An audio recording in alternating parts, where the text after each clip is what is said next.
আসসালামু আলাইকুম রহমতুল্লাহি ওবরকাতুহু। সম্মানিত দর্শক, ডক্টর মোহাম্মদ ইউনূসের নেতৃত্বাধীন যে অন্তর্বর্তীকালীন সরকার স্বস্তিতে নেই। তাদের যে আত্মবিশ্বাস, এটিতে যথেষ্ট ঘাটতি লক্ষ্য করা যাচ্ছে এবং দীর্ঘমেয়াদে এটি সরকারকে চালিয়ে নেওয়ার জন্য যে ধরনের প্ল্যান দরকার, পরিকল্পনা দরকার, তাদের কর্মকাণ্ডে তার কোনো লক্ষণ নেই এবং তারা মনে হয় যেন একেবারে গা ছেড়ে দিয়েছেন। সেই যে বিখ্যাত গান, মন মাঝি তোর বৈঠা নেড়ে আমি আর বাইতে পারলাম না। এখন এরকম একটা অবস্থায় তারা সেই বৈঠা ছেড়ে দিতে চাচ্ছেন বা মন মাঝিকে তিনি ডাকছেন। মন মাঝি হলো বিধাতা, আল্লাহকে ডাকছেন যে, হে আল্লাহ, এই তোমার এই বৈঠাটা আমার হাত থেকে নিয়ে নাও, তুমি যেটা দিয়েছ। আমি আর এই জীবনের যে ভবতরী, জীবনের যে নৌকাটি, এটি আমি আর বাইতে পারছি না। তো সেই কবির গানের মতো আমরা এই সরকারকে দেখতে পাচ্ছি গন্তব্যহীন। যখন কোনো একটা মানুষ খুব ভালো অবস্থানে থাকে, তখন তার ভিতরে প্রথম যে জিনিসটি থাকে সেটা হলো তার সব কিছু থাকবে ট্রান্সপারেন্ট, স্বচ্ছ, এবং তার কোনো ভয় নেই। সে অন্ধকার তার পছন্দ নয়, ডেলাইটে তিনি কাজ করেন এবং তিনি এমন একটা জায়গাতে বসেন, এমন কর্মকাণ্ড করেন, এমন কথা বলেন যে সবাই তাকে দেখতে পায়, সবাই তার কথা শুনতে পায় এবং তিনি এমন ভাষা, শব্দ প্রয়োগ করেন স্ট্রেট ওয়েতে, সবাই সেটা বুঝতে পারে। যখন এরকম হয় তখন ধরে নেবেন যে সেই লোকটি ভালো অবস্থানে আছে, ভয় পায়নি। কিন্তু যখন দেখবেন যে ঘুরিয়ে পেঁচিয়ে কথা বলছে, একবার দাদা, একবার নানা, একবার উত্তর, একবার দক্ষিণ, তারপর মানে লেজের সঙ্গে মাথা মিলিয়ে ফেলছে, এরপর আরও অনেকের সাথে, অনেক কিছুর সাথে অনেক কিছু গুলিয়ে ফেলছে, তখন আপনি বুঝতে পারবেন যে লোকটি বা যারা এই কাজ করছে তারা ভয় পেয়েছে, অস্থিরতায় ভুগছে, আতঙ্ক তাদেরকে পেয়ে বসেছে। এবং যখনই মানুষ পথ হারিয়ে ফেলে, আপনি ধরেন ঢাকা থেকে চট্টগ্রামে যাবেন, গভীর রজনী, কিন্তু যে কোনো কারণে আপনি পথ হারিয়ে ফেলেছেন, তো সেই রজনীর যে অন্ধকার, সেই অন্ধকার আপনাকে আঁকড়ে ধরেছে, প্রচণ্ড শীত, তো আপনি রাজপথ ছেড়ে সেই বিলের মধ্যে ঢুকেছেন। তো বিলের মধ্যে রাস্তা নাই, কোনো কিছু নাই, কাদা মাটি, তার মধ্যে চলতে ফিরতে গিয়ে আপনার কাছে মনে হচ্ছে যে আপনাকে ভূতে ধরেছে, জিনে ধরেছে, বুবাই ধরেছে, আর অনেক কিছু আছে, তো সেইগুলোতে ধরেছে এবং আপনি দেখবেন যে আপনার সব ডিকশনারি, হার্ড ডিস্ক সব এলোমেলো হয়ে গেছে। এরকম গ্রাম বাংলায় অনেক ঘটনা ঘটে।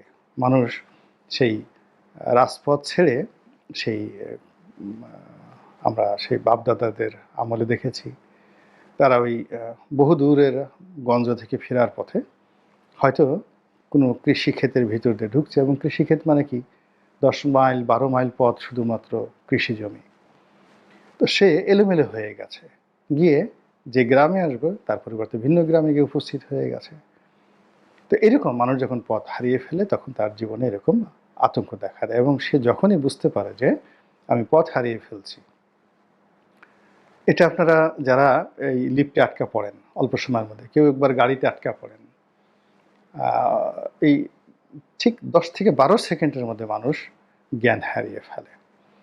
তো এখন 10 থেকে 12 সেকেন্ডের মধ্যে যে মানুষ গাড়ির মধ্যে থেকে, নিজের ব্যবহৃত গাড়ি হঠাৎ করে লক হয়ে গেল, কিংবা দেখা গেল মাঝপথে বন্ধ হয়ে গেল, আপনি গ্লাস খুলতে পারছেন না, 10 থেকে 12 সেকেন্ডের মধ্যে আপনার ব্রেন ইনঅ্যাক্টিভ হয়ে যাবে। অনেক লোকের ফোবিয়া রয়েছে, ভয় রয়েছে, তারা লিফটের মধ্যে পড়ে এরকম অবস্থা তৈরি হয়ে যায়। তো এখন একজন মানুষ লিফটের মধ্যে পড়লে বা একজন মানুষ গাড়ির মধ্যে আটকা পড়লে কিংবা একেবারে নদীর মধ্যে পড়লে যে অবস্থা তৈরি হয়, তার চেয়ে রাজনীতির অঙ্গনে কোনো পলিটিক্যাল চেয়ার, ওটি যখন কারোর জন্য বিপজ্জনক হয়ে যায়, তখন সেটি আরও ভয়াবহ হয় এবং আরও ভয়ের সৃষ্টি করে।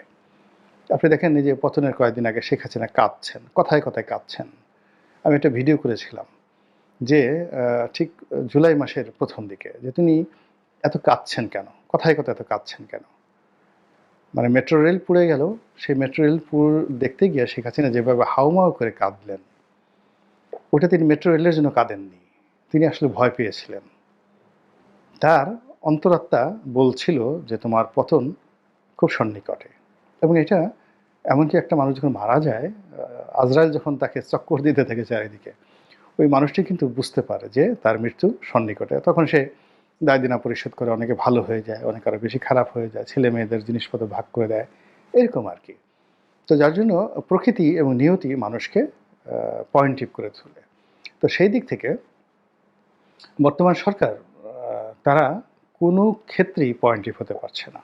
তারা বলতে পারছে না নির্বাচন কবে হবে, তারা বলতে পারছে না ঠিক একজ্যাক্টলি কতদিন তারা ক্ষমতায় থাকবে, তারা বলতে পারছে না যে কতদিন পরে ক্ষমতা থেকে চলে যাবে, এবং তারা কি কি কাজগুলো করতে চাচ্ছে। এটা ডেফিনিট যে শব্দটি, এই শব্দটি তারা ব্যবহার করতে পারছে না। তারা সবসময় ইনফিনিট শব্দটি ব্যবহার করছে। তারা সংস্কার করবে। কি সংস্কার করবে? এটা করব, ওটা করব, আমের সঙ্গে দুধ মাখাবো, ঘি খাবো, পোলাও খাবো, মাখন খাবো, এরকম হাজারো সংস্কার। এই তারা রাস্তা সংস্কার করবে, বনভূমি সংস্কার করবে, সেন্ট মার্টিন সংস্কার করবে, সংবিধান সংস্কার করবে, তারপর সেটা আইনের সংস্কার করবে, নির্বাচন সংস্কার করবে, এরকম হাজারো। মানে কেবলই মাত্র তাদের যে অধিক্ষেত্র, কর্মক্ষেত্র, তারা এলোমেলোভাবে বাড়িয়ে চলছে। এটা স্বস্তির লক্ষণ নয়, সুস্থতার লক্ষণ নয়, স্বাভাবিক লক্ষণ নয়। যখনই মানুষ দেখে যে তার যাওয়ার জায়গা নেই, পালাবার কোনো রাস্তা নেই, ভাগবার বা ভেগে যাওয়ার সমস্ত পথ রুদ্ধ হয়ে গেছে, তখনই সে ছলচাতুরি করে, ছলাকলা করে এবং হাল ছেড়ে দেয়। আবার সেটা সে কোথাও সে যায় না। শেখ হাসিনার জন্য কিন্তু এই অবস্থাটি হয়েছিল। সে 2014 সালের পর থেকে সে বুঝেছিল যে তার ট্রাফিকটা ওয়ান ওয়ে হয়ে গেছে। ফলে একেবারে শেষ সময় পর্যন্ত সে যে ফ্যাসিস্ট আচরণগুলো করেছে, এই আচরণগুলো করেছে তার মূল কারণ হলো তার পালানোর কোনো জায়গা ছিল না, সমাধানের কোনো পথ তিনি রাখেননি, নেগোসিয়েশনের কোনো পথ রাখেননি, এবং তাকে যে লোকজন বিশ্বাস করবে, ট্রাস্ট করবে, ভালোবাসবে, সেই ভালোবাসার জায়গাগুলো ধীরে ধীরে ধীরে ধীরে তিনি বন্ধ করে দিয়ে আসছিলেন। তো সেই দিক থেকে ডক্টর মোহাম্মদ ইউনূসের সরকার যখন আসলেন, তখন সবাই তাকে ভালোবেসেছে, সবাই তাকে বিশ্বাস করেছে, সবাই তাকে ব্ল্যাঙ্ক চেক দিয়েছে, অথরিটি দিয়েছে। আপনার কোনো সংবিধান দরকার নেই, কোনো আইন দরকার নেই, আপনি যেটা বলবেন সেটাই আইন, আপনি যেটা করবেন ওটাই সংবিধান। তো এই যে জায়গাটি 90 ডেজের পর এখন আর সেই জায়গাটি নেই। তো এটা কী কারণে হয়েছে, সেটা অনেক বড় বিষয়। প্রথম হলো যে প্রকৃতি প্রদত্ত এই যে 90 ডেজ, এই 90 ডেজ অন্তর্বর্তীকালীন সরকারের প্রধান ডক্টর ইউনূস এবং তার যারা সহকর্মী রয়েছেন, তারা ম্যাটিকুলাসলি ব্যবহার করতে পারেননি। এখানে কিন্তু দুটো শব্দ রয়েছে। ডক্টর মোহাম্মদ ইউনূস উনি ইকোনমিক্স পড়েছেন, ইকোনমিক্সের টিচার। তো উনি ভালোই করে জানেন যে ক্যালকুলাস এবং ম্যাটিকুলাস এই দুটোর মধ্যে পার্থক্য কী। মানে আপনি যদি কোনো একটা জিনিস গণনা করেন, ক্যালকুলেটিভের জাস্ট লাইক এ ক্যালকুলেটর গণনা করেন, এটাকে ক্যালকুলাস বলা হয়। সংখ্যাতত্ত্বের ভিত্তিতে আপনি শুধু গণনা করবেন। কিন্তু আপনি যখন ম্যাটিকুলাসলি কোনো কাজ করবেন, তখন জ্যামিতি এবং গণিত এই দুটোর নিয়ম আপনাকে মানতে হবে, অর্থাৎ সূত্র মানতে হবে। এ প্লাস বি হোল স্কয়ার, আপনি যদি যাকে বলা হয় পাটিগণিত করেন, বীজগণিত করেন, যোগ করেন, বিয়োগ করেন, সব কিছুর কিন্তু একটা নিয়ম আছে, ম্যাটিকুলাস আছে। এই অঙ্কের যে সূত্রগুলো অনুযায়ী যদি আপনি কোনো কাজ করেন, সেটাকে বলা হয় ম্যাটিকুলাস। আর আপনার কোনো কথা না বলতেন, আপনি শুধু গণনা করলেন, ক্যালকুলাস 1 2 3 4 5 এরকম। তো যেটা বলছিলাম, এই যে তার এই 90 ডেজ আল্লাহ প্রদত্ত যে 90 ডেজ, এই 90 ডেজ যদি তিনি ম্যাটিকুলাসলি ব্যবহার করতে পারতেন, তাহলে আজকের যে পরিণতি, সেই পরিণতিটা হতো একেবারে রিভার্স, সম্পূর্ণ ভিন্ন একটা পরিবেশ পরিস্থিতি তৈরি হতো। এবং তিনি কেবলমাত্র বাংলাদেশ নয়, বিশ্বের জন্য একটা রোল মডেলে পরিণত হতে পারতেন, কিন্তু তিনি সেটা করেননি। না করে এখন এই যে কে বুদ্ধি দিয়েছে তাকে বলতে পারবো না, এটা সংস্কার করতে হবে, ওটা করতে হবে, মানুষ অধৈর্য হয়ে পড়েছে।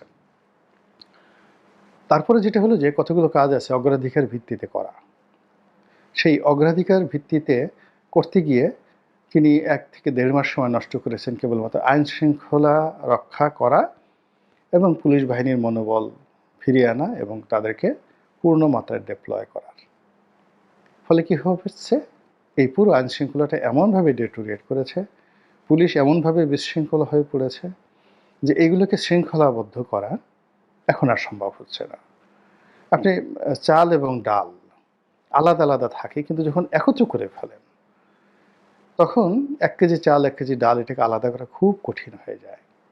আবার ওটাকে যদি সেদ্ধ করে আপনি খিচুড়ি বানিয়ে ফেলেন, আপনি তো আলাদাই করতে পারবেন না, ঝোল হয়ে যাবে। এখন বাংলাদেশের অনেকগুলো সমস্যা, সেই অনেকগুলো সমস্যা আইন শৃঙ্খলার সাথে সাথে অর্থনীতির সাথে সাথে দখল বাণিজ্যের সাথে নিয়োগ বাণিজ্যের সাথে যে আমলাতন্ত্রের আধিপত্য, সঙ্গে সঙ্গে দুর্নীতি, সবগুলো ডাল চালে মিশানো নাই, রীতিমতো খিচুড়ি হয়ে গেছে। এবং তাও আবার যেন তেন খিচুড়ি নয়, একেবারে জগা খিচুড়ি মানে একেবারে পাতলা ল্যাটলেটে খিচুড়ি, এই অবস্থা তৈরি হয়ে গেছে। তো এই জায়গাতে যখন কোনো একটা মানুষ পড়ে তখন সেটা ওয়ান ওয়ে ট্রাফিক হয়ে যায় এবং সেখান থেকে বের হওয়াটা এত সহজ নয়। এবং এই জিনিসটির কারণে কি হচ্ছে, সরকারে যারা কর্তা ব্যক্তি রয়েছে তাদের মধ্যে অস্থিরতা দেখা যাচ্ছে, আতঙ্ক দেখা যাচ্ছে, তারা যে ভয় পেয়েছে বোঝা যাচ্ছে, তাদের কথাবার্তা এলোমেলো হয়ে যাচ্ছে এবং সেই এলোমেলো কথাবার্তা থেকেই তারা একটার পর একটা গোঁজামিল দেওয়া এলোমেলো কাজ করে যাচ্ছেন। যেমন তাদের অনেক কর্মকাণ্ডকে যাকে বলা হয় আইনি বৈধতা দেওয়ার জন্য তারা ইন্ডিমিনিটি মানে একটা অর্ডিন্যান্স, এরকম একটা নতুন ইন্ডিমিনিটি অর্ডিন্যান্স তারা জারি করার আলটিমেটলি জারি করেছেন এবং আরও কিছু সেই ইন্ডিমিনিটির সাথে যুক্ত করে, যেমন এই সরকারের কোনো কাজ নিয়ে প্রশ্ন করা যাবে না, এই সরকারের বৈধতা নিয়ে কোনো প্রশ্ন করা যাবে না, ইত্যাদি বিষয়গুলো ইনক্লুড করে একটা বৃহৎ আকৃতির ইন্ডিমিনিটির প্যান্ডোরার বাক্স বানানোর জন্য তারা চেষ্টা করছেন। এর সবই কিন্তু ভয় থেকে। আর তারা যদি জাস্টিস হাবিবুর রহমানের মতো, জাস্টিস লতিফুর রহমানের মতো, কিংবা যাকে বলা হয় বিচারপতি বা জাস্টিস শাহাবুদ্দিন সাহেবের মতো যদি সাহসী হতেন, সৎ হতেন এবং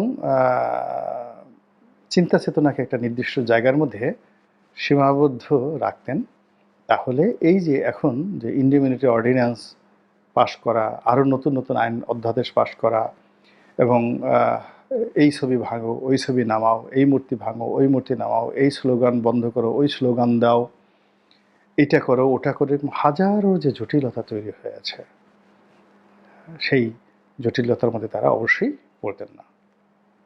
আল্লাহ আমাদের সবাইকে হেদায়েত দান করুন এবং হেফাজত করুন। আসসালামু আলাইকুম ওয়া রাহমাতুল্লাহি ওয়া বারাকাতুহু।